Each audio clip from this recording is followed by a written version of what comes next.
چی واسه خود میباری میدوزی ها؟ کی گفتی یاد از من حالا؟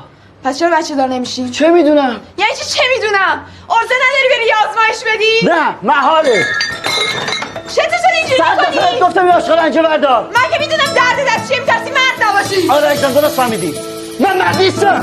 وقتی که دل خوشیام کم میشه، خواب تو برام یه مرهم میشه، حس با تو بودن تو رویا، زندگی برای آدم میشه، خواب تو شادی عشقم داره، واسه من یه حس مبهم داره، حس تو ازم بگیری